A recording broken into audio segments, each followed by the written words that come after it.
Welcome back, my friends, to another video.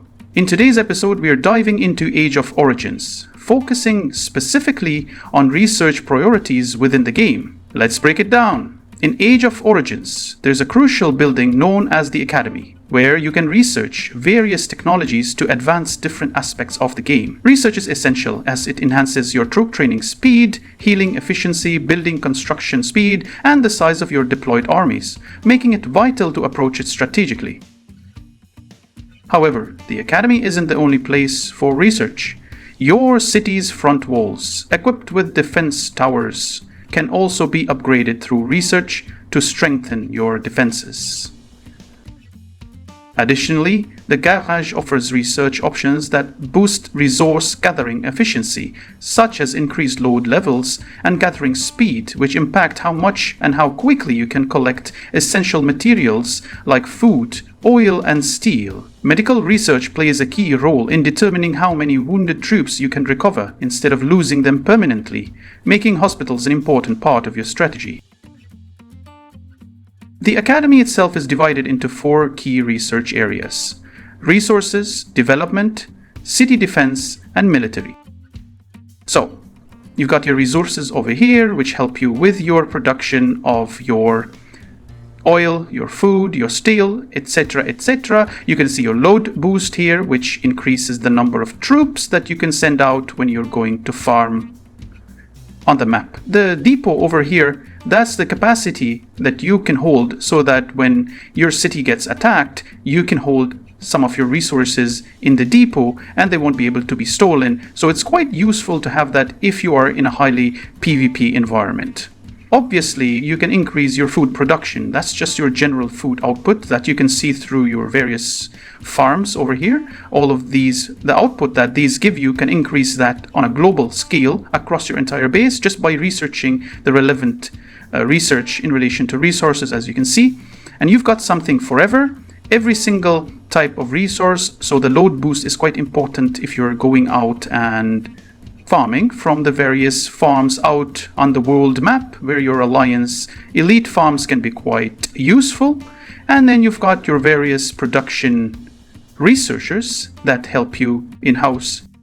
So the development side of it is all about the city buildings. You can see architecture over here. This increases your construction speed. So when you're building new buildings and you're upgrading those buildings to further levels, you will have a decreased speed.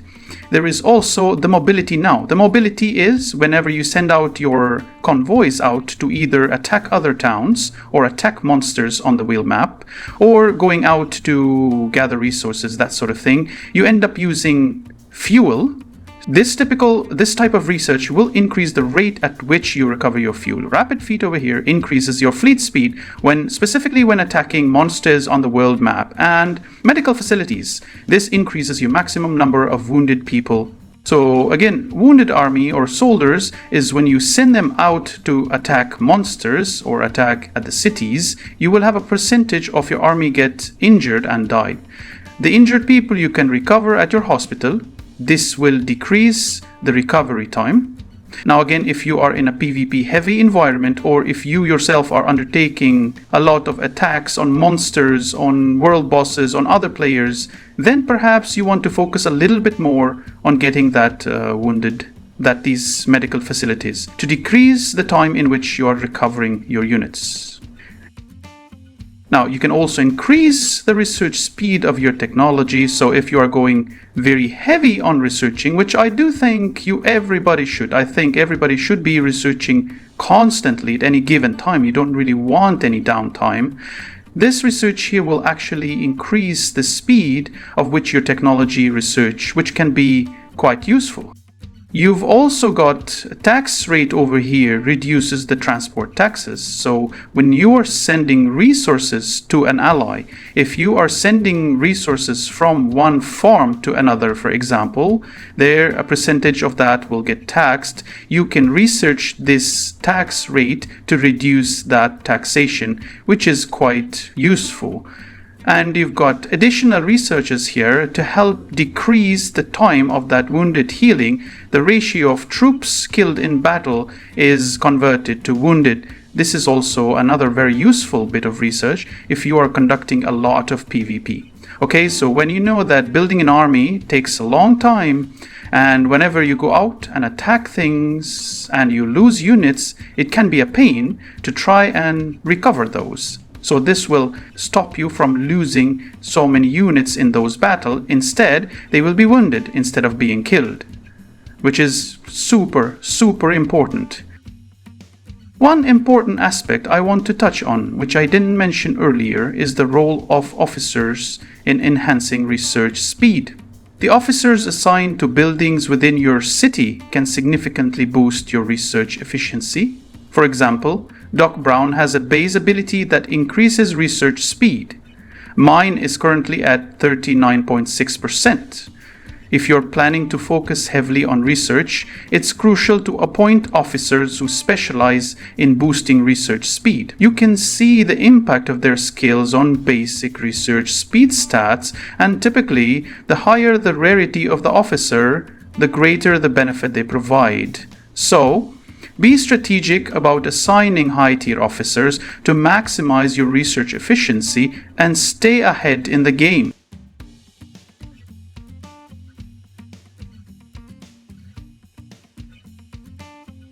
Now, city defense here, and this is really about defending your city itself when it gets attacked, but also this can help in the tower defense game.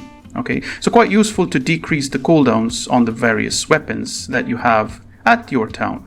You've also got your alliance defenses, which increases the HP limit of city troops. So when you're getting attacked by another player, they'll increase the HP of your troops.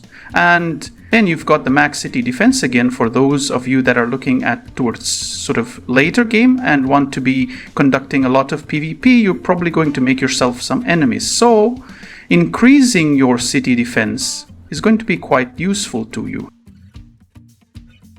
The final one, and I think in my opinion the most important subsection of research, is military. In particular, leadership. Over here, leadership will increase the max limit of your fleet troops. So when you're sending your army out to attack players, to attack monsters, okay, maxing out your leadership allows you to send a larger army. Okay, so we're increasing our fleet troop limit by 7,000. And there are 2 more stages of that. I would highly recommend a lot of people try to focus on leadership early if you're doing a lot of attacks, because it will help you in various aspects such as raiding.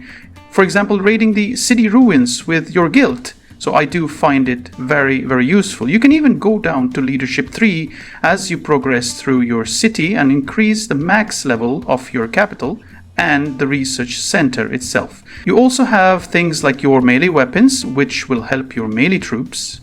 You've got your max soldier recruitment that you can increase, your mid-range weapons for your assault rifles and sniper rifles, and your long-range weapons.